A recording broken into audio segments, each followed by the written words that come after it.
Hi, everybody. This is Julian Berryman from EuropeActive, coming to you today with a webinar that I hope will be suitably informative for you all. So I'm the director of the EuropeActive Professional Standards Committee, and we are planning a series of these webinars to inform our EREPS membership predominantly. And I'd very much like to welcome that EREPS membership to this event. The webinar is going to be given by a lady called Nicky Coyne. And Nicky, hi Nicky. Hi, lovely to see you. So Nicky is an international presenter, is a Master Pro trainer, I believe, which relates to CanFit Pro. Nicky is based in Canada, in Toronto, I believe. And Nicky has been training, educating personal trainers, instructors for many years, and actually I think educating those people who teach those individuals as well. Nicky, that's correct, yes? That's right. It all gets a bit confusing, doesn't it? So I train the people that train the trainers as well. So I'm very fortunate. Fantastic. So Nicky's going to talk to us today about a very important topic, building a strong immune system. And of course, never has that seemed more relevant than the situation we now find ourselves in. Clearly, many people are concerned to build a strong immune system. We're seeing many people perhaps engage in physical activity where they never have before. And on that point, I guess, we can see, although this is clearly a difficult time, that there are actually some positives here in that many people are recognizing the importance of physical activity and a healthy lifestyle and engaging where they haven't engaged before. So as EREPS members, I think that's a fantastic thing, a very positive thing, a great opportunity for us all to increase our knowledge and provide those clients, those people out there with the knowledge in order to protect themselves as best they possibly can. So without further ado, we're going to go to the webinar and get Nicky talking. What we can do, what we will do during the session is give you the opportunity to post questions. So you'll see at the bottom of the screen, there's a little tab there, Q&A, and you can type in your questions there. So when Nicky's given the presentation, which should take about 45 minutes, I believe, then we'll have some Q&A. So feel free to ask your questions. I'm sure it's going to be a fascinating presentation. No pressure, Nicky. Okay. Okay, so over to you. All right. Well, thank you so much, Julian, and I'm so grateful to be here with you today. This is my first session with EuropeActive, and I'm really excited for this and the future ones to come. So as Julian said, without further ado, I'm going to get on and talk a little bit about the immune system. But before I do, I just want to tell you about my background. So my background is actually in health and in healthcare within the UK, actually, within the National Health Service and then privately. I used to specialise in geriatric nursing, end-of-life care, palliative care. And I did a lot of work with Marie Curie Foundation as well. So at the end of life, it always amazed me that people have the same reflections. They say two things. The first thing is, I wish that I told people around me that I loved them more. And the second thing is, I wish I'd looked after myself better. So I think that had a real impact on me when I made the change from healthcare into disease prevention. And that's where my love of fitness came from, is I realized very early on that I could affect people's lives far more in the early stages by teaching people that exercise is so much fun and it doesn't have to be painful, and you can find so much joy in moving your body. So it was a very natural progression to me to move from the nursing side into the fitness side. And from there, I've just had the most amazing career, and I'm so grateful to so many people.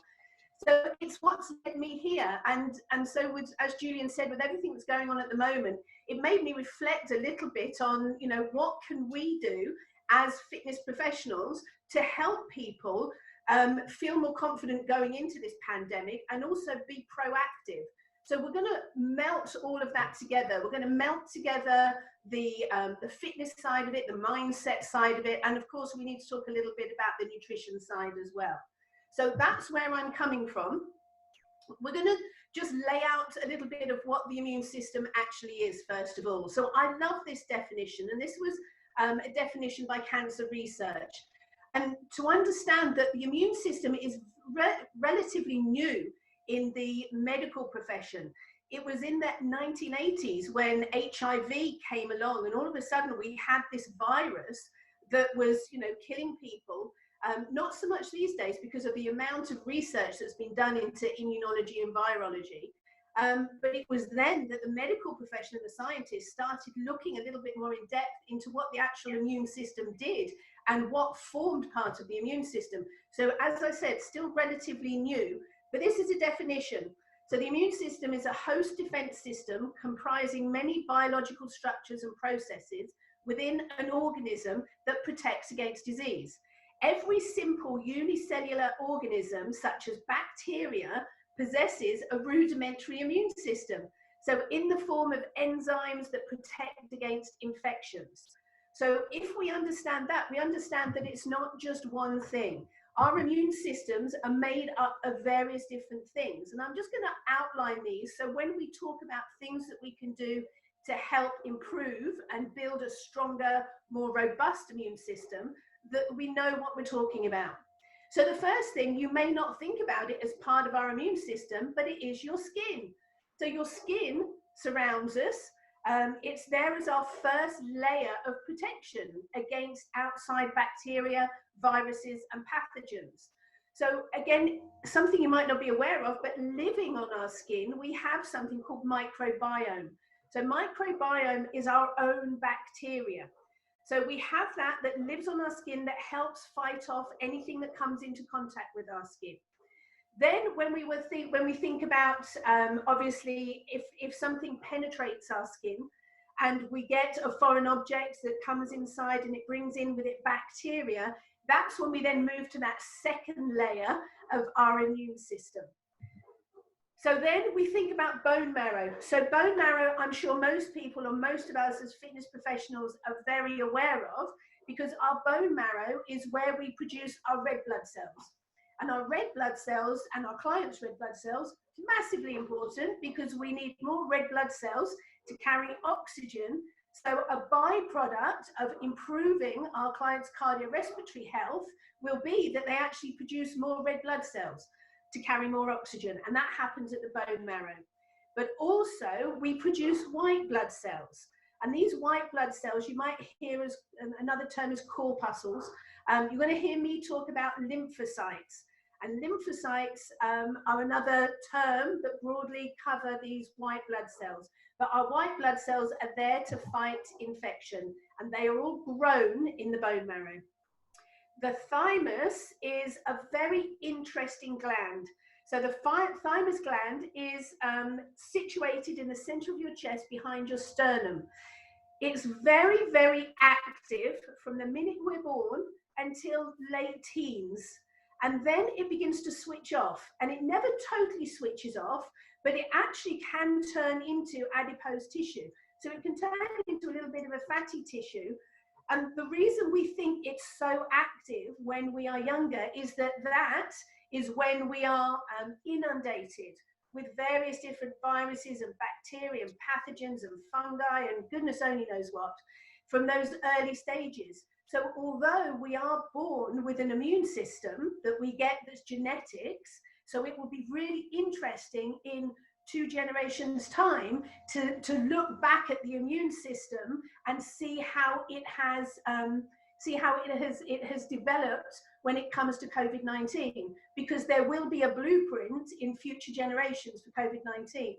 But going back to this, our gland, our thymus gland, will have blueprints of various different pathogens that we've already been exposed to or our grandparents were exposed to. So by the time we get to our late teens, we are assuming that most of the common ones we've come into contact with, so the thalamus sort of like doesn't need to work as hard, which again is why COVID-19's come along. We've got no blueprint. We know nothing about it, and our immune system is completely ignorant when it comes to it. White blood cells we've always talked about. So they're there to fight infection made in the bone marrow. Lymph. Now, lymph is a milky fluid that carries our white blood cells, but it also helps carry away all of the debris that's created when we are in this mega fight with these bacteria and viruses. So in doing that, we create a lot of collateral damage, and that is then taken away in things like the lymph fluid, which will then wash it back out of the body. So I'm sure a lot of people would have heard of lymphatic drainage and lymph nodes. It's all part of this system that we have that works with our immune system. So the lymphatic system, I said, this network of tiny vessels that carry lymph around the body. And it's absolutely amazing when you see it, because it's sort of, the lymph fluid seeps into the muscles and into the surrounding tissue. And that's how our immune system is transported. And then again, same thing, it's brought back to this lymphatic system and taken out of the body. Lymph nodes, we will all be aware of lymph nodes, even if you don't know exactly what they are or what they're called or where they are, because your lymph nodes are something you'll be very aware of when you begin to feel unwell. So if you were to catch a cold or various other types of just common illnesses, you begin to feel achy. And you feel achy in your neck, maybe underneath your arms, maybe in your groin, maybe in your tummy. And all of that is the lymph nodes beginning to kick in. They're ramping up because they know that you're under attack. So our lymph nodes, like I say, although you might not know where they are, I'm sure you feel them when you begin to feel unwell. The spleen is obviously a big organ that we're very familiar with. It's there as it collects a lot of the collateral damage that goes on when our body is fighting. It helps clean the blood, as does the liver, very broadly. And so we do count that as part of the immune system. And then this one is making me laugh so much at the moment. So the mucous membrane. So mucous membrane is our first line of defense after our skin. So if you think about your nose and your mouth and your eyes, they're sticky. So hydration, I've got my bottle with me, I'll be sipping this as we go. Hydration is so important because we want to keep that mucous membrane nice and sticky and wet. Because when the viruses are around and bacteria, one of the ways that they can get in is obviously you take a nice deep breath in, you suck in all of those particles that are around you. And some of these conditions or these bacteria, these pathogens are airborne. So if you suck in all of that air and dust and pathogens, then the first thing they're going to do is they're going to get stuck in your sticky mucus in the back of your throat. And there we have these amazing little hairs that act like a wave, and they push bacteria and pathogens back up your throat. That's why you cough. That's part of the coughing mechanism. So that's your mucous membrane in your throat. In your nose, the first line of defense is your hair, the hair up your nose. So nasal hair in this pandemic is really beneficial because it's your first line of defense. It's there to stop the pathogens getting up your nose. And then, of course, you've got the mucous membrane, you've got that lining that will help, again, create that barrier. But those are things that contribute to your immune system. Now we've got a really good idea of all the different parts and lots of moving parts we have to the immune system. I want to talk a little bit about what a healthy immune system is like and what it can do, what it should be doing for you every single day of your life. So the first thing it does, it protects us from infections and toxic invaders. I won't go too much into depth about what those are, but clears away dead and abnormal cells that develop internally. So all the time, we've got so much going on in our body. We're shedding dead cells. There's cells that are appearing that aren't quite normal. So the role of the immune system is to clear all of that away. And so constantly that is being done. It can also identify what is foreign and what is self. And that's really important because if we've got this major defense system going on inside us, we have to trust it that it knows that it's working for us, not against us. Now, there's one slide I will cover in today's presentation about autoimmune conditions. And again, it's not something that I'm going to go into depth with, but excuse me, autoimmune condition is where we actually have the body and it's attacking itself. So there's lots of conditions where that is the case. And again, I will go over the surface of it, but I won't go too much in depth today. And then the final part of this is that your immune system will turn on or ramp up, because I would say it's always going to be doing something, but then it can actually turn off and calm down. So it shouldn't be operating at high levels all the time. It needs that on and off switch. So let's look a little closer at this diagram that I've put up here for you. So on the left-hand side, what we can see is we can see the immune system, and it talks about external. So external we've sort of covered already, because we've talked about the skin.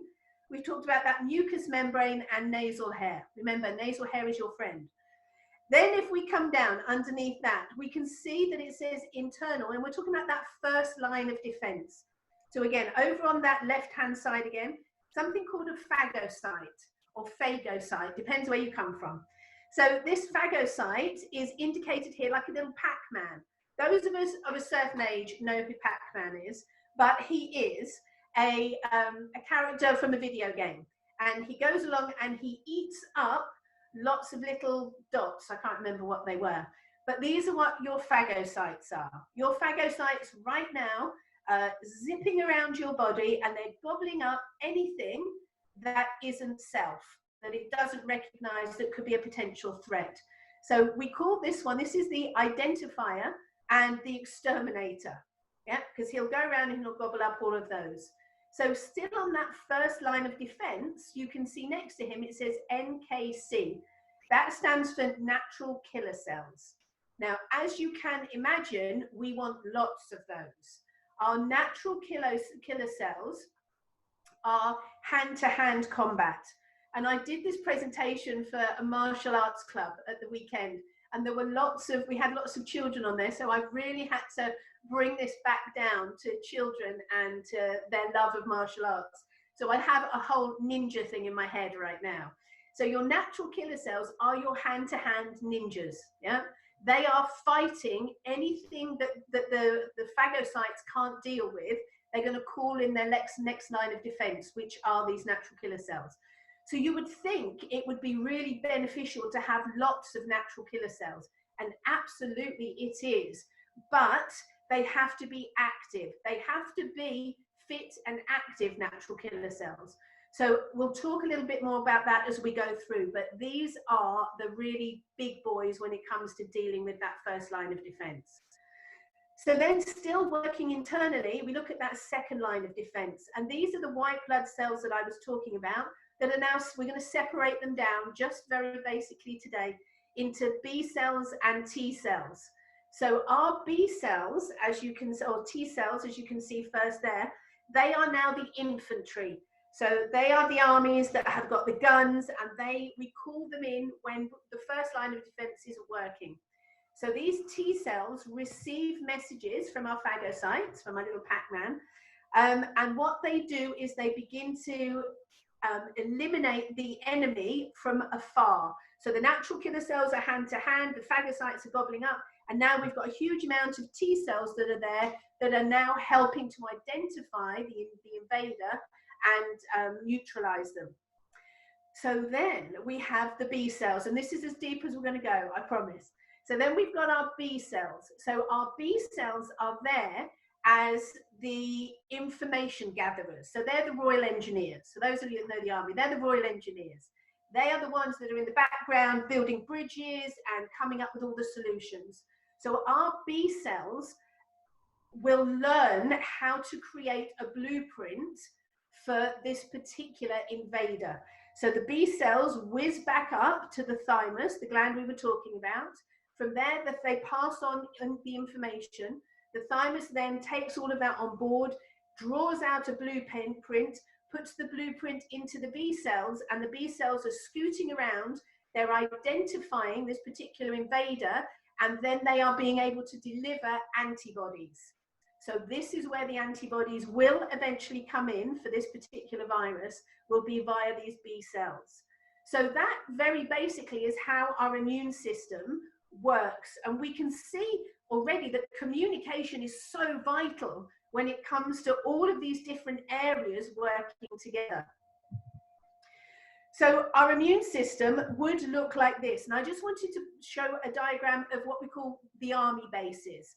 So we've talked about the phagocytes and the T cells, the B cells, the natural killer cells, but they all need to come from somewhere and they all need to go back to somewhere.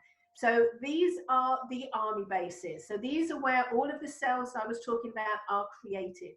So we've talked about the lymphatic vessels, the thymus, but the appendix still forms part of the immune system. Bone marrow, that lymphatic vessels, the spleen, lymph nodes, and tonsils. Tonsils and adenoids, funnily enough. Because first line of defense again. That's why you get tonsillitis and all those various different conditions, is because they're continually reacting to all of the attacks, the pathogens that we're breathing in when we're young like that. So these are where the lymphocytes develop. So your lymphocytes, as we talked about, your phagocytes, natural killer cells, B and T cells. And this diagram really shows you what a healthy immune system should be able to do to a virus. And I've used viruses here. We will talk a little bit about bacteria, but I think it's important to understand right now that a virus doesn't respond to antibiotics. And a lot of people always ask me that, you know, what's the difference between a bacteria and a virus, and why can you go to the doctors one day and they'll give you antibiotics and not the next? And obviously there's a huge amount we know when it comes to the overuse of antibiotics, but viruses don't respond to antibiotics because the antibiotic can't see the virus. The viruses are sneaky. And whereas a bacteria is larger, and bacteria can get into the body, it's traveling around, our phagocytes can see it, they try and gobble it up. Maybe they can't gobble it up because it's too big and there's too many of them. So we'll go to the doctor because we're feeling run down or we feel unwell. If it's a bacteria, once we introduce antibiotics, the antibiotics can see the bacteria and they can neutralize it. Whereas a virus is smaller. Virus gets in, and what it does, it will actually it will invade our own healthy cells. So now the virus is hiding in our own healthy cell. And the phagocytes and the natural killer cells are scooting around all over the place, and they don't see the virus because the virus is mutating and growing within our own cells. We'll go into that a little bit more depth before we finish, but not too much. But what you're seeing here, this diagram I've put up, is of a virus. So a healthy immune system is able to recover. And that's really important, because when we're under attack, and we're constantly under attack, if we don't have the resources to keep rebuilding, our immune system gets lower and lower and lower. And then what happens is that you don't get sick so often. I know, people always say that to me. And I said, what do you mean? I said, if somebody says to me, oh, I never get sick, that is a red flag to me. Because if you never get sick, it means your immune system isn't even recognizing the smallest invaders. So what I want to hear when I'm talking to people is that, you know, I had that virus, that bug that so-and-so had, it knocked me down a little bit, but within 5 or 6 days, I was back up and I felt fine. That is a healthy immune system, is being able to identify the threat, neutralize it, and then recover. So a healthy immune system can recover and rebuild. The soldiers have enough antioxidants and nutrients to recover after a battle. And of course, the army bases can grow more soldiers. Army bases are primed and ready to develop those new immune cells. All right, so what we can see in this diagram, let's start off on the left-hand side again. So the top left, you can see it says T lymphocyte. So that's one of those T cells. So the T cell, if you remember, is our part of our army. Yeah. So these are our first, second line of defense after phagocytes and the natural killer cells. So this lymphocyte, this T cell, has identified a virus. That's the green thing that was there. It's got a little Y-shaped protrusion, and so is the healthy cell. And I love this diagram of the healthy cell, because the blue part is the nucleus, and then around it is this lovely jelly, watery, that shows me it's a really healthy cell. When you see unhealthy cells, they're dried and they're shriveled and they don't have that amount of protection. So what this lymphocyte is doing, it identifies that's a really healthy cell. Both of them identify this virus. They clamp and hold on to it with these Y-shaped protrusions. The lymphocyte will then come along and he has the ability to destroy that virus. He'll use a toxic substance that he will inject into it, if you like, and then he will kill it. He'll neutralize it. So that is our T cell. In the middle, we can see our B cell. Remember, B cell is the antibodies. He's the one that's got the information, that's able to identify and then neutralize, because he's got a blueprint. He knows what the invader is. So he's generating antibodies, and the antibodies here are Y-shaped ones. If we move over a little bit more, now we can see the sneaky virus. So there's our virus, it's green, he's now been shot full of antibodies by our B cell. So ultimately he would hopefully die. If it's not a virus that the antibodies react to, so we'll say it's a newer virus, this virus now has the potential to sneak into our own cell. So maybe he will have been attacked by the B cell, maybe nobody's even spotted him. And he's come in, he's got into the body, and now he's going into our own cells and he's hiding in there. So this is why viruses can mutate so quickly and grow so quickly. What hopefully will happen is these very active natural killer cells will identify that this apparently healthy cell of our own is actually carrying an extra protein. And that's when the red flags will go up. And the natural killer cell will say, hold on a minute, there's an extra protein in there, and he will attack it. And what he's attacking it with there, like I say, is a toxin that he will deliver into that cell that will kill the cell. It will kill the virus within that cell, and it will also kill, unfortunately, the natural killer cell and anything else around that vicinity. And this is why this sort of virus creates so much collateral damage, because we cannot just, our immune system cannot just pinpoint those virus particles. We're killing everything around it, and that's where so much devastation is happening in our lungs. So the importance of a good immune foundation, surprisingly enough, is going to come from your gut. And when I come to the end, I will talk a little bit about what we can do about that, because gut health in particular is so important. The other thing is the cytokine connections. So you've heard me talk a lot about the immune system, about these different cells, and that they all communicate. And that's the level I'm going to go to today. But what we need to understand is there is a whole network of cytokines that are talking, and they're talking from the T cells to the B cells to the natural killer cells, back to the thymus, back to the lymphatic system. So there's a whole communication network that needs to stay healthy so that these messages can get across. If they don't, then exactly like I say, if you haven't got communication, bacteria, pathogens, viruses are getting into the body, nobody's communicating, that's the danger sign. That's the person that doesn't get sick, because there's so much going on that none of their immune system functions are talking to each other. Okay, so that's the biology lesson over with. Phew, and there's no questions. There's no exam on that, you're okay.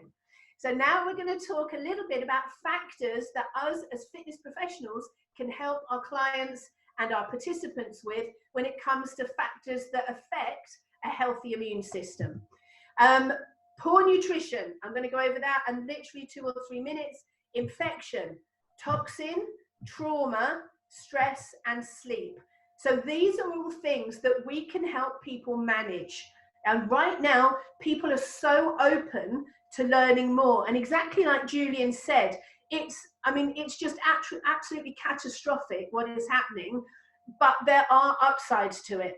If the upside of this is people and families start thinking we need to take more care of ourselves, and they become more open to learning about what does that look like, what does that feel like, what does that mean, how can we do it as a family, then that's where our role as fitness professionals really is elevated, and we should be stepping up at this time to help more people.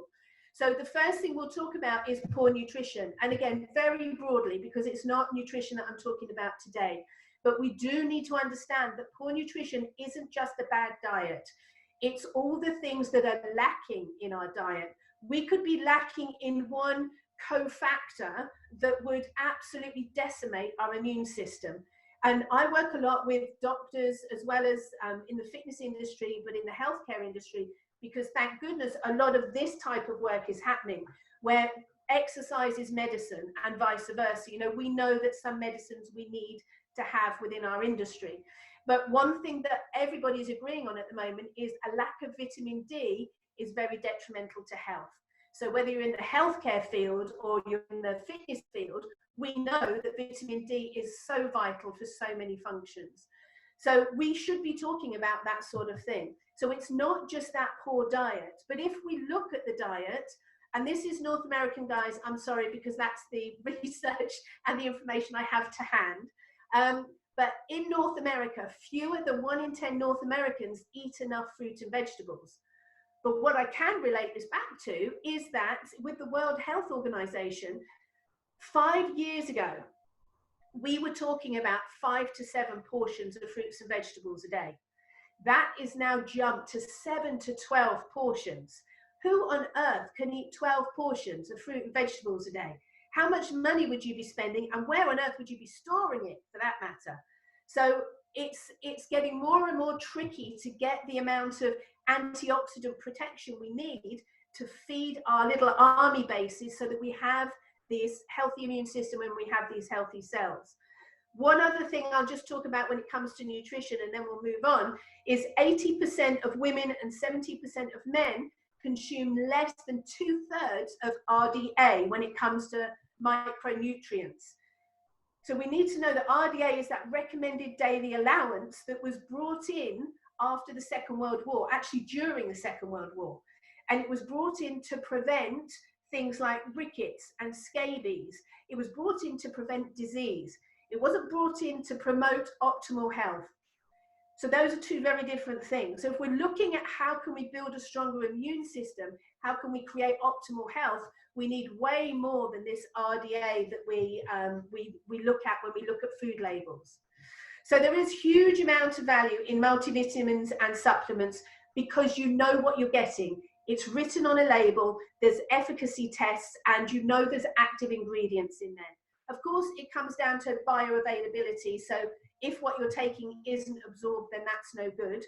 And there's lots of research that I can go through at different times about all of those benefits. So knowing the amount of vitamins, minerals, phytonutrients, cofactors, all of those things for optimal health is massively important. This one I'm sort of scooting over at the moment because we know, of course we know that sugar is so bad for us. And there's so much out there about strike sugar and sugar-free this and sugar-free that. Here's what I'm going to say on this, is that right now people are in huge amounts of stress.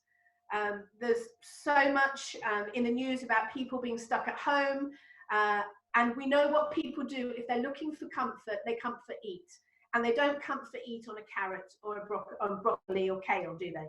So they comfort eat with all the things that we know aren't the best for us. So it might be chocolates, they comfort drink as well. So it might be wine, it might be beer. All of these things have sugar in them. Are we going to preach, as the fitness industry, you need to be whiter than white, you need to stop all of that sugar? Absolutely not. This is not the time to do that. What we can teach people is, look, knowledge is power. Sugar, we know, has a really detrimental effect to the immune system. There are studies that I see on and off that say things like 1 teaspoon of sugar will switch off your immune system for up to 4 hours. That's scary stuff with the virus and everything else that we've got attacking us at the moment. So here's what I'm going to suggest that we say, is that we say, look, sugar is bad for us because it does have a negative effect on the immune system. With that being said, right now isn't the time to strike sugar from your diet. So let's just think about when in the day you are consuming sugar.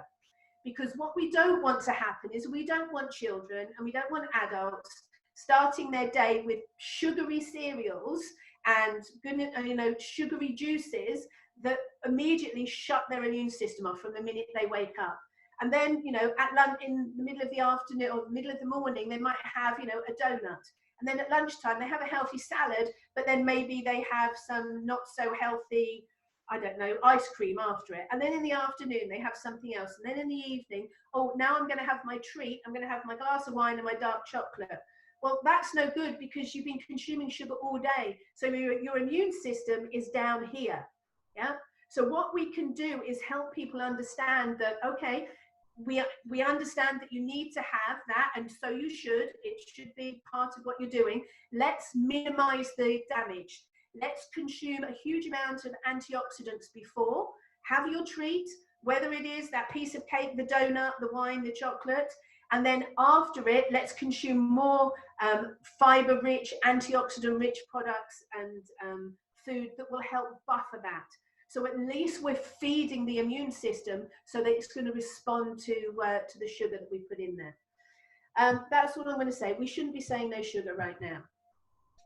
Infection. So infection is something that massively, of course, impacts our immune system, because if we're constantly fighting low-grade infection, then when we are bombarded by a new virus, we can't deal with it.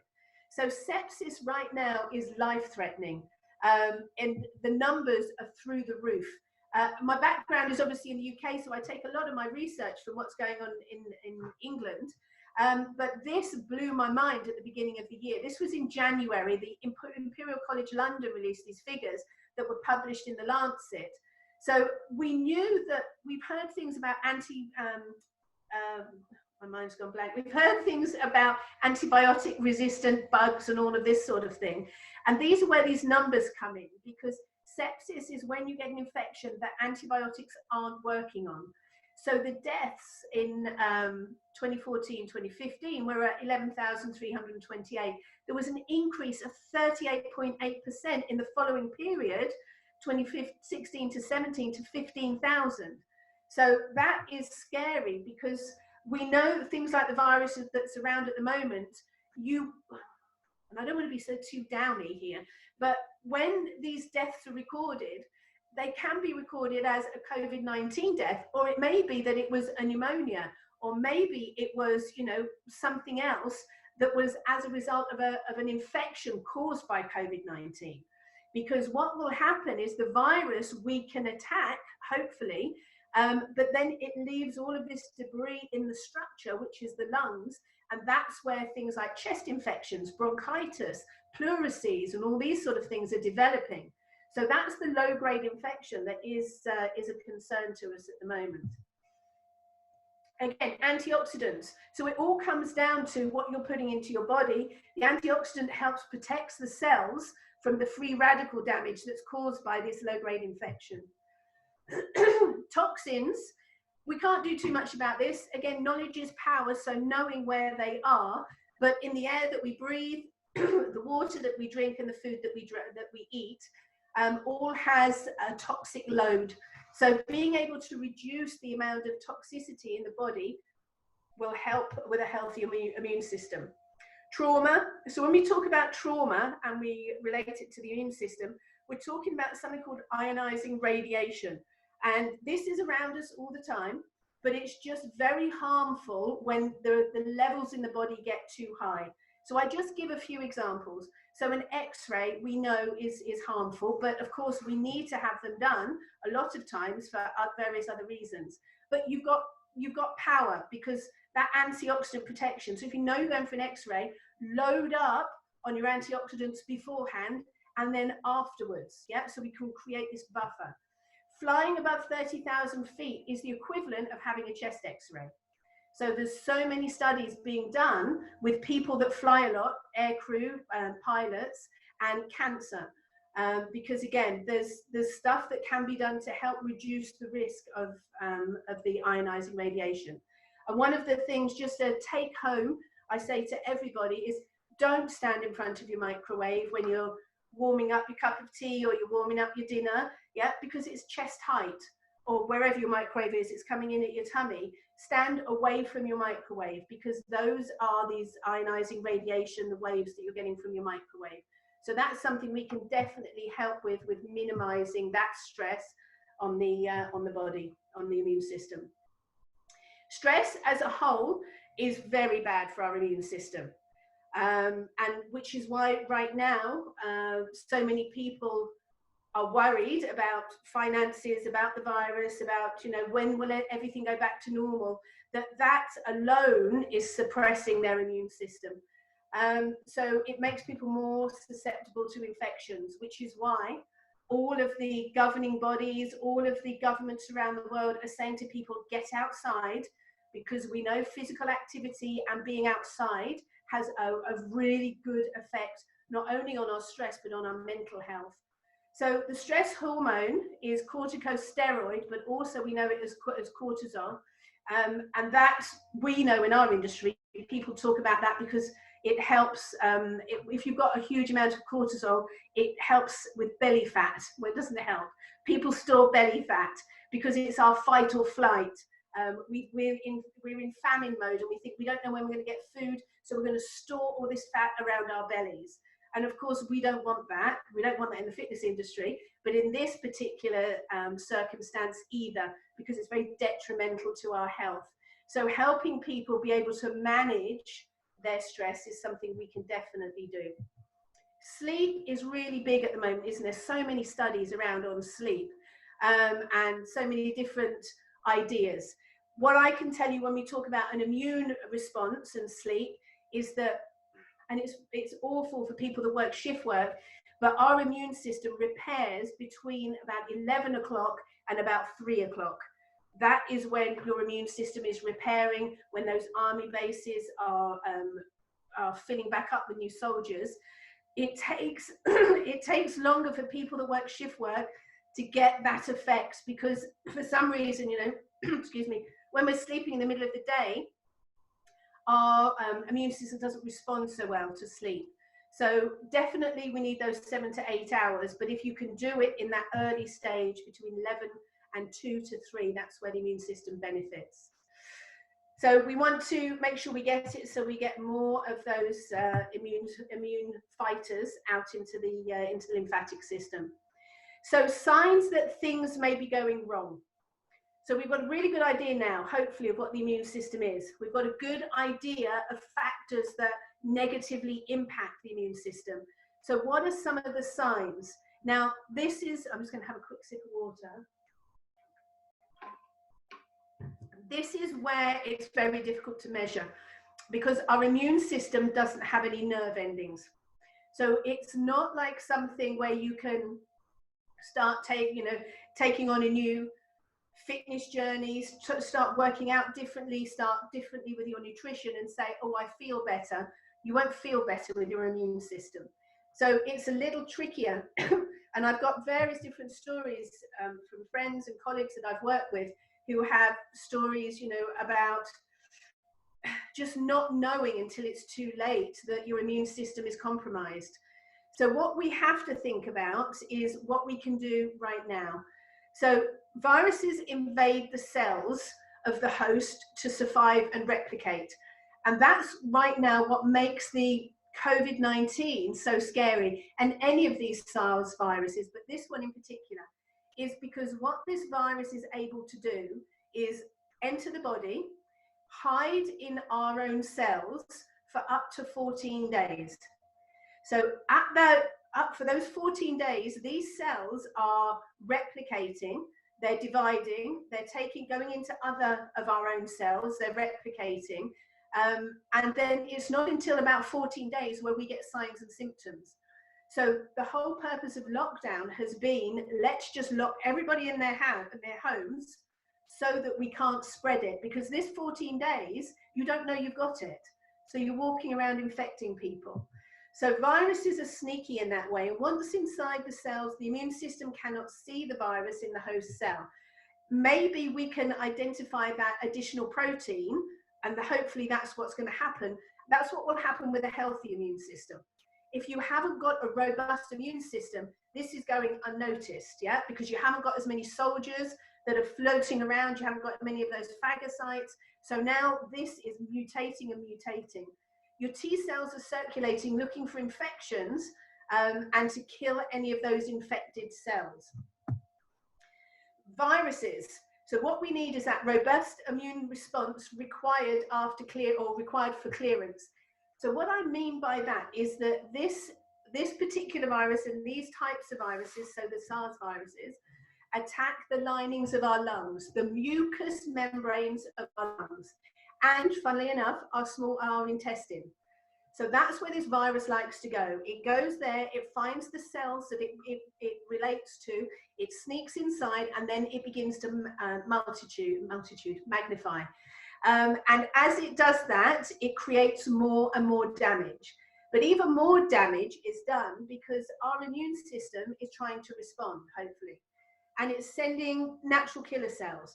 It's sending the T cells. The B cells are there saying, I don't know what this is, I've never seen it before. Let me go back and see what thymus says about this. But the battle is raging, and it's raging in the alveoli. And the alveoli, as I know you know, are the small sacs at the end of our lungs where gaseous exchange takes place. Carbon dioxide is taken out, oxygen is pushed back in. That's how our body's meant to work. But this virus is stopping that happening because it's invading where the alveoli are.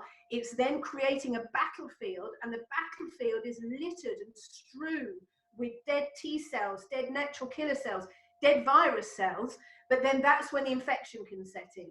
So that's where, like I said, it might be a secondary infection that we get as a result. But this is the battle that's raging when we think about this particular virus.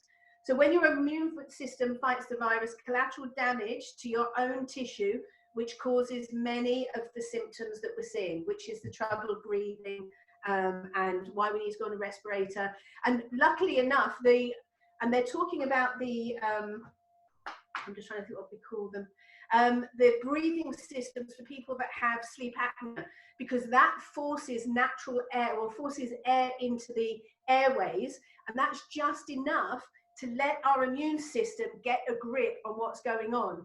If we haven't got a struggle to breathe, we're giving a little bit of a rest to the body so that hopefully that immune system will kick in if it's strong enough, if it's robust enough.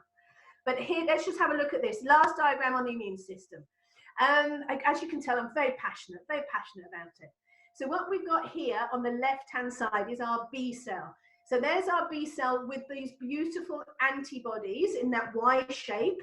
And these are what will eventually bind to the virus, hopefully. So the green is the virus. We can see the antibodies are released. They stick to the virus. Over on the right-hand side, we've now got our T cell that's involved in recognizing that this particular cell has been infected by the virus, and it's an influenza virus. And then what it's going to do, it will call in all the big boys, and they will begin to nail down and kill that infected cell. But again, we don't know this is happening because there's no I'm just going to sort the PowerPoint out. There is no nervous system. There's no nerve endings when it comes to the immune system. All right, I said I'd just do one quick slide on this before we begin to wrap up. But these are two diagrams. The top diagram is our body and our healthy immune system. So what you can see on the left-hand side is there we are. In front of us is our first or second line of defense. In this diagram, they're archers. So we've got our archers that are there. And we're all fighting that inflammation, that bacteria, those viruses. That's a healthy immune system. Below that, we have what happens with autoimmune conditions. So I said that I do a quick slide. So in autoimmune conditions, we've got an immune response, but instead of it being in front of us, our immune system is attacking us as well as it's attacking the bacteria and the viruses. So there's something that we can talk about in future, maybe when it comes to that, but that's something where the immune system is operating at too high a level.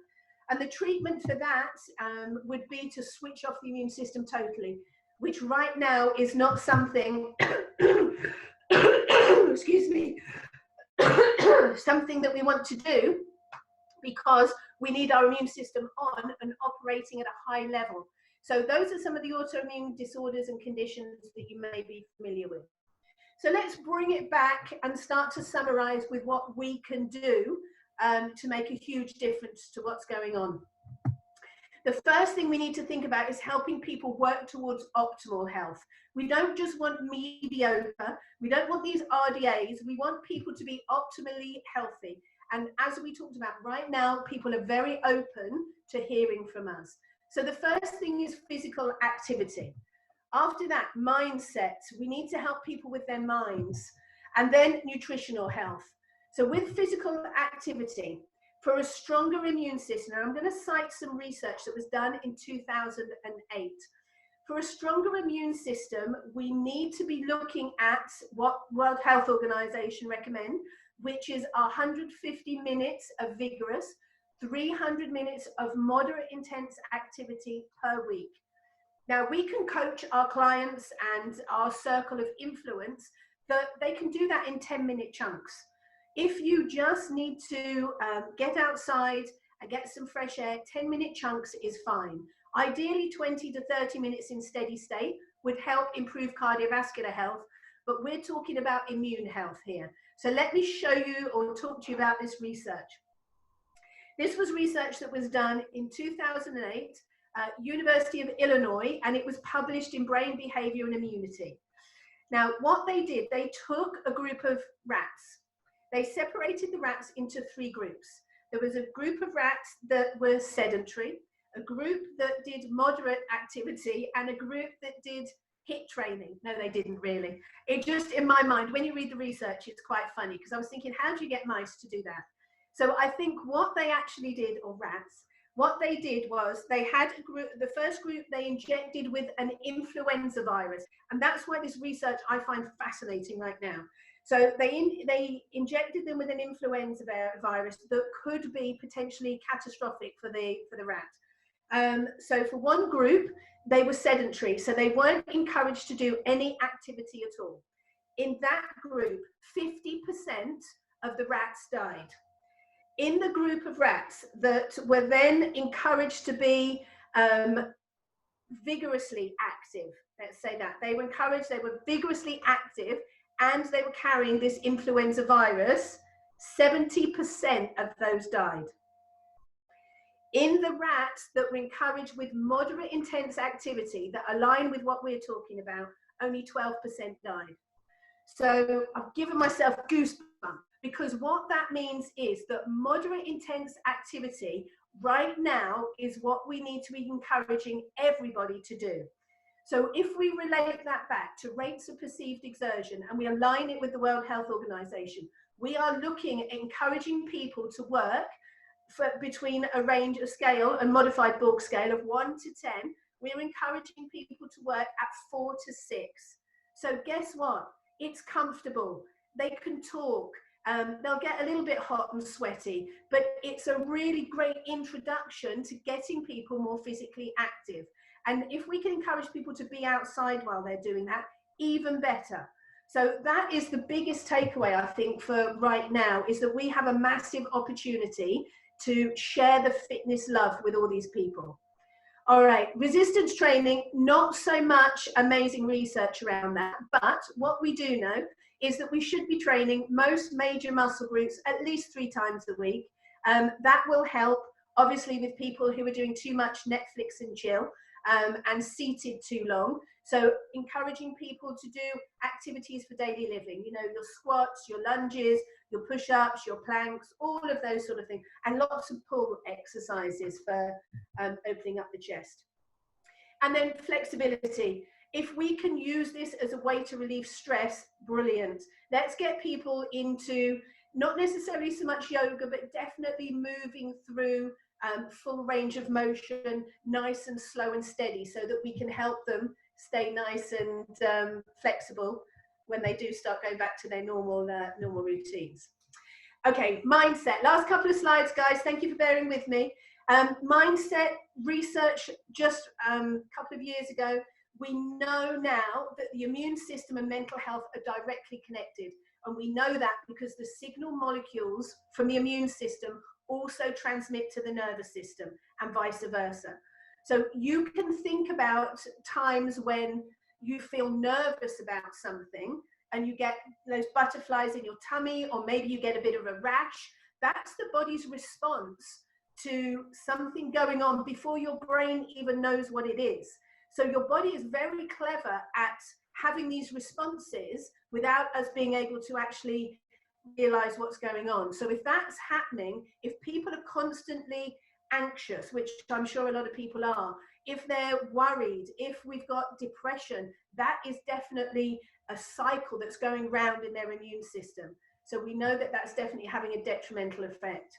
So research says, of course, meditating can help with that emotional balance. But this is something I worked with Dr. Jesse Stoff, and he's an immunologist and a virologist, and he studied this greatly. And I think this is a big takeaway, is that if you want to create a mindset and you want to relieve that stress, that you need to get happy. So get happy means that you've got no attachment to the outcome of what you're doing. So if you're a runner, for example, and you're going to run your 5K, and you get all ready to go, and you go out the door and you start off and you think, oh, right, I want to beat yesterday's time. So I want to do this in 27 minutes. And you do your run and you thoroughly enjoy your run. And then you get back and you're like, oh, it was 28 minutes. I didn't beat yesterday. That isn't a positive outcome. Yeah. So I want you to run because you want to run. I want you to walk because you want to walk, without attaching an outcome to it. That will help your mindset and in turn your immune system. So just to wrap it up, a healthy gut is what is needed. 70% of your immune system develops in the intestine. Yeah. So making sure that you have good gut health, that's 100 trillion microbes from the small bowel and the colon. Microbiome is what we need in our gut. That's going to help you with food and stress. All of that comes from things like your fermented foods, your kimchi, your pickles, your sauerkraut. All of that is really good for you. Taking some sort of probiotic long term will help anybody who's got any inflammatory conditions, any gut issues, but also will help the absorption of all of those fantastic antioxidants that we want to be putting into our body. Eat lots of fruits and vegetables, reduce the amount of meat and processed foods. Make sure you're having daily bowel movements, and make sure you haven't got too much of an upset tummy. Otherwise, you're not absorbing stuff through your gut through that way. And that's it. A constant supply of antioxidants and phytonutrients, like we've talked about, will help with that free radical damage and keep your immune system operating optimally. That's what's required to help your tissues recover from all of the collateral damage that's going on daily. It's recommended that you obtain antioxidants from your food, but also from supplements so we can trace it. And then, of course, being able to measure that. And that's something I can talk to you about either separately or on a different call. So what I've done here is I put my information. So please connect with me through Instagram or Facebook. You can find me. I think Julian is going to unmute the lines, and I think we're dead on 10 o'clock, aren't we? Or 2 minutes to. Yeah, so if there's any questions, I'd be delighted. Okay, Nicky, lovely. Thank you for that. Fascinating, a great insight there. We have some questions. We're coming towards the end of our hour, so let's move straight into questions if we can. Somebody asking whether we should stop using microwaves completely. That's an interesting one. Oh wow! I would never say anything like that. But just try not to stand in front of them. Okay. Because the ionizing radiation is around us all the time. So it's just a case of minimizing exposure, because the immune system will only affects us negatively if we have too much toxic load. So just minimize the amount of time. Okay, and one point here, when we exercise regularly, we train our immune system. So clearly, I think your presentation has emphasized that point. Yeah, and it's that low to moderate. Yes. That's the research, and it's massive. You know, they're huge numbers. 70% of the rats that were doing vigorous intensity died. Yeah, sedentary 50%. The ones that were doing the moderate, that fall in line with the World Health Organization, that was only 12% that died from that. Sure. So Okay, that's great. key. And somebody's raised here the issue of mindfulness and training our inner communication will help our body in terms of our immune system. So I think you've spoken to that to a great extent. Yeah, lots of So, new research coming out on that. So stay tuned. yes, absolutely. And I think in terms of our series of webinars, we're going to be looking closely at that area, looking at how we communicate with our clients, looking at mental issues around mental health. And you've made that direct correlation between mental health and the immune system. So I hope that our US membership will certainly tune in for those kind of webinars. Interesting. I don't know what your thoughts are, but sometimes I hear in terms of the immune system, okay, so physical activity over a period of time will boost, make our immune system more robust. But in that short term, in the more acute phase, Nicky, so, you know, if you go out and you exercise, is there, I know there has been some concern that might lower your immune system temporarily, just in that short-term phase.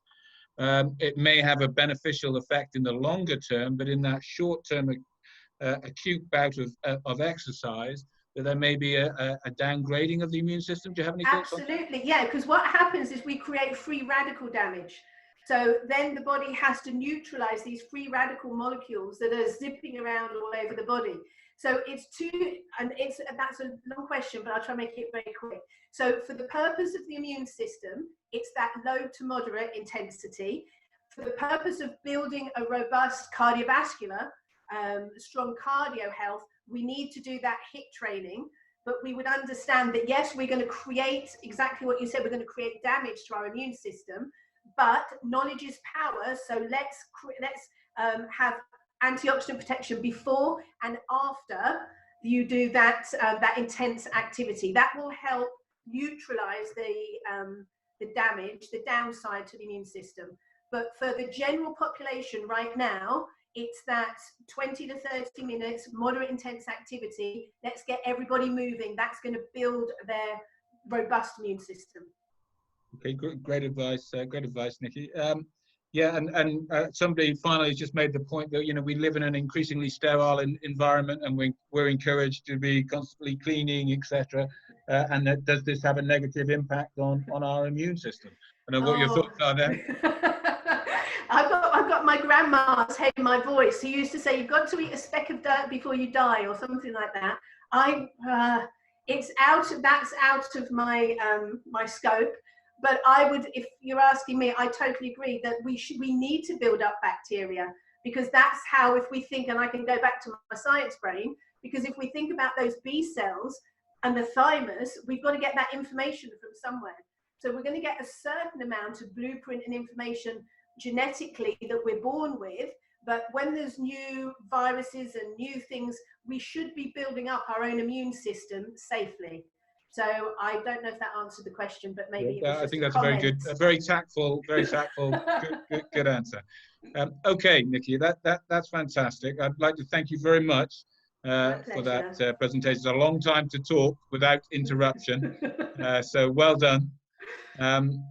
Yes, but first in our series of webinars, so I would ask people to look out for those webinars. I think in a couple of weeks' time, couple of Thursdays, we're doing a webinar on sleep and the importance of sleep and the impact actually that sleep, as you've referred to, Nicky, can have on the immune system. So that one's coming, and we're going to be very much exploring how we communicate, how we can best communicate with our clients, and how powerful that communication can be. Yeah. So thanks for today, Nicky. Fantastic, much appreciated. Thank you very much. We will, no problem. We will be. We've recorded this session. and we will be putting that recording out through our various channels. So yeah, please pass that on to people, and let's increase that knowledge of the immune system and what we as fitness professionals can do to help people build and maintain a strong immune system, which is clearly extremely important at this time. Thanks, everybody. Thank you, Nicky. Fantastic. Thank you. Bye-bye.